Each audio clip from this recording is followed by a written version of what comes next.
গরুর আসন বা ইগল পোজ। এটা করার জন্য যেটা করতে হবে, প্রথমে ডান পাটাকে বা পায়ের দিয়ে পেঁচাবো, একটু হাঁটু ফোল্ড করে এভাবে পেঁচাই। দেখেন পাটা কীভাবে পেঁচানো হলো, একটু খেয়াল করেন। পাটাকে আর একবার নিয়ে আসি, জায়গায় নিয়ে আসি। কীভাবে প্যাচটা হচ্ছে সে একটু হাঁটু ফোল্ড করে এভাবে প্যাচ দিতে হবে। হ্যাঁ, এইবার দেখেন যে পাটা উপরে আছে সেই হাতটাকে উপরে রাখবো, অর্থাৎ ডান পা উপরে আছে, ডান হাতটা উপরে রাখবো। এবার বাঁ হাতটা নিচ দিয়ে নিয়ে এভাবে নিয়ে প্যাচটা দেওয়া হবে এইভাবে। এটা এইভাবেও রাখতে পারি গরুর আসন। হাত দুই সাইডেও রাখা যায়, সেটার দরকার নেই আমাদের, আমরা এইভাবে আছি, এইভাবেই করি। এটার নাম হচ্ছে গরুর আসন। এরপর হাতের প্যাচটা খুলে ফেলবো, পায়ের প্যাচ খুলে ফেলি, পা চেঞ্জ করি।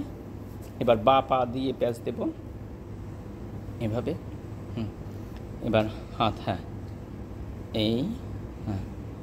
এভাবে রাখবো হাত। হাঁটু একটু বেন্ড করে রাখলে প্যাচটা দেওয়া সহজ হয়। এইভাবে আমরা রাখতে পারি। এরপর হাতের প্যাচটা খুলে ফেলি, পা খুলে ফেলি, সোজা হয়ে দাঁড়াই। তার নাম হচ্ছে গরুর আসন।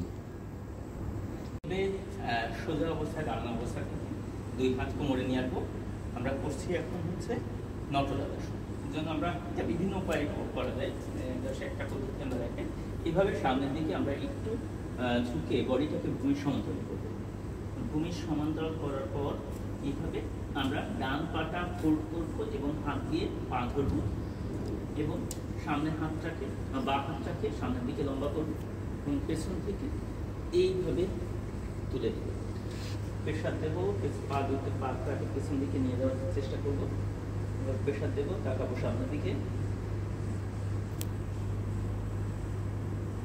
আস্তে আস্তে পা ফোল্ড অবস্থা থেকে স্বাভাবিক অবস্থায় নিয়ে আসি, নিচে এই দুই হাত আবার কোমরে নিয়ে আনবো এবং একইভাবে বা পায়ে আমরা করবো। দুই হাত কোমরে নিয়ে সামনের দিকে ঝুঁকবো, বা পা ফোল্ড করবো, পা ধরবো, হাত সামনের দিকে লম্বা করবো, পাটা সোজা রাখার চেষ্টা করতে হবে। যে পাটা ভূমির সাথে লেগে আছে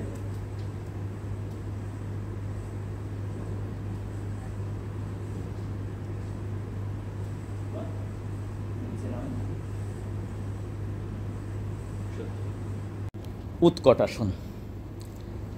এই অবস্থা থেকে, অর্থাৎ দাঁড়ানো অবস্থা থেকে আমরা দুই হাতকে উপর দিকে তুলে নমস্কার মুদ্রায় নিয়ে আসি। এবার একটু পেছন দিকে বসার চেষ্টা করি, হিপটাকে আগে নিচের দিকে নামাই। এরপর হাঁটু দুইটা ফোল্ড করি, পা জোড়া অবস্থায় থাকবে, একদম জোড়াও থাকতে পারে, একটু ফাঁকাও রাখতে পারি। হাঁটু দুইটা এমনভাবে রাখতে হবে যেন উপর থেকে তাকালে পায়ের বৃদ্ধাঙ্গুল দুইটা দেখা যায়। হাঁটু কোনো অবস্থাতেই পায়ের বৃদ্ধাঙ্গুলকে ক্রস করে যাবে না। আর একটু হিপ নিচের দিকে যাবে, হিপ নিচের দিকে, হিপ নিচের দিকে, এইভাবে। এটা হচ্ছে উৎকট আসন। এটা আমাদের হাঁটুর প্রবলেম সাধারণত ঠিক করতে সাহায্য করে। তবে ওইটাই সিস্টেম ওইটাই রাখতে হবে যেন হাঁটু ক্রস করে পায়ের আঙ্গুল ক্রস না করে। হাঁটু দুইটা যেন উপর থেকে থাকলে হাঁটু দুইটা এতখানি ফোল্ড হবে যেন পায়ের বৃদ্ধাঙ্গুল দেখা যায় উপর থেকে। এরপর আস্তে আস্তে সোজা হই, হাত দুইটা নিচে নামাই,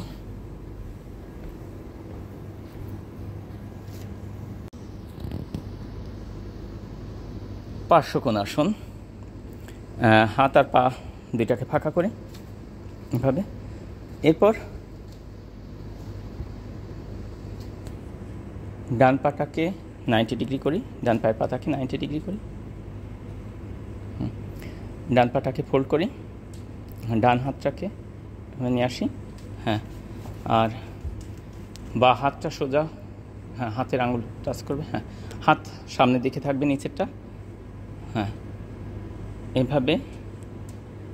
এটার আর একটু যারা ভালো পারবো তারা যেটা করব, হাতটাকে আস্তে আস্তে পায়ের পাতার এটা সামনেও রাখতে পারি, পেছনেও রাখতে পারি। পায়ের পাতার সামনে বা পেছনে যে কোনো সাইডে রাখা যায়।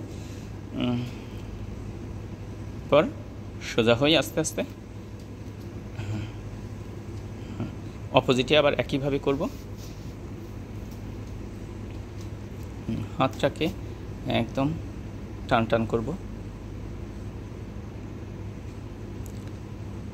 হাতের বাহু কানের সাথে লাগানো থাকবে। এটা একটু ভালো হয় হাতটা যদি একটু উপরের দিকে এইভাবে থাকে, এই হাত টান টান করে রাখতে হবে। এইভাবে রাখতে পারলে ভালো। এটা আরও ভালো হবে যদি বাঁ হাতটাকে আস্তে আস্তে নিচে নামাই। হাত থেকে একটু উপরের দিকে থাকবে, মাথাটাও একটু উপরের দিকে থাকবে। এই হাতটা এভাবে যাবে, সোজা হবো আস্তে আস্তে। হাত আর পা একসাথে এক জায়গায় নিয়ে আসি। এরপর হচ্ছে পরিবর্ত পার্শ্বকোণাসন। যেটা করব আগের মতোই, হাত পা ফাঁকা করি, ডান পায়ের পাতাটাকে ঘুরিয়ে ফেলি, ডান পাটা ফোল্ড করি। এবার এই হাত না যাবে, হ্যাঁ, যে পা ফোল্ড করছি তার বিপরীত হাত এভাবে,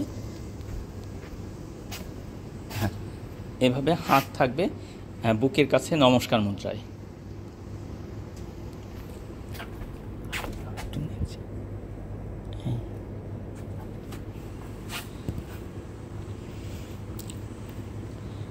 এবার বিপরীত দিকে করলে আমরা বুঝতে পারবো সামনের দিকটা কেমন হচ্ছে।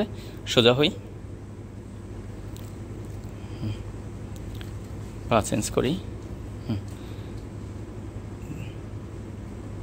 হ্যাঁ, এইটা আমরা এবার যেটা করব, শুধু পেছন সাইডটাই আমরা দেখতে পাচ্ছি। সোজা হই, একটু সোজা হই। হ্যাঁ, এবার ওই দিকে ঘুরে দাঁড়াই, পেছন দিকে ঘুরে দাঁড়াই, পেছন দিকে ঘুরে দাঁড়াই। এইবার আর একবার করি।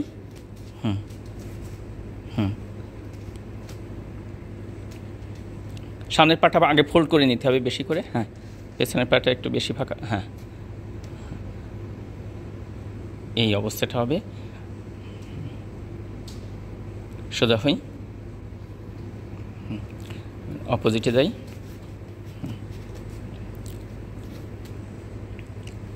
এই সামনের হাত,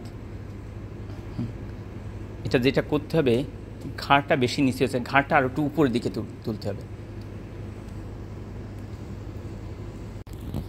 পরিবর্ত পার্শ্বকোণাসন, হাত আর পা ফাঁকা করি। এরপর ডান পাটাকে এভাবে নিয়ে আসি, 90 ডিগ্রি করি। ডান পাটা ফোল্ড করি আগে।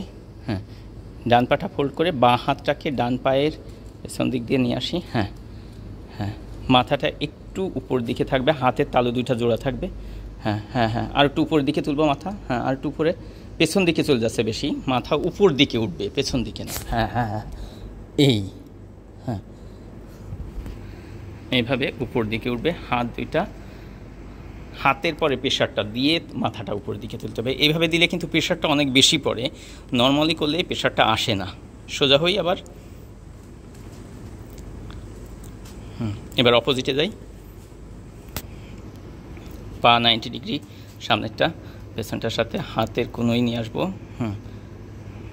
হাতে প্রেশার দিয়ে মাথাটাকে, কাঁধটাকে উপর দিকে তুলতে হবে। কাঁধ আরও উপরে উঠবে, পেছন দিকে যাবে না, উপরের দিকে উঠবে। হ্যাঁ হ্যাঁ হ্যাঁ হ্যাঁ হ্যাঁ, সামনের পাটা আর একটু ফোল্ড করতে পারি আমরা, 90 ডিগ্রি করতে হবে হাঁটুতে। সোজা হই, হাত এক জায়গায় নিয়ে আসি। ওকে।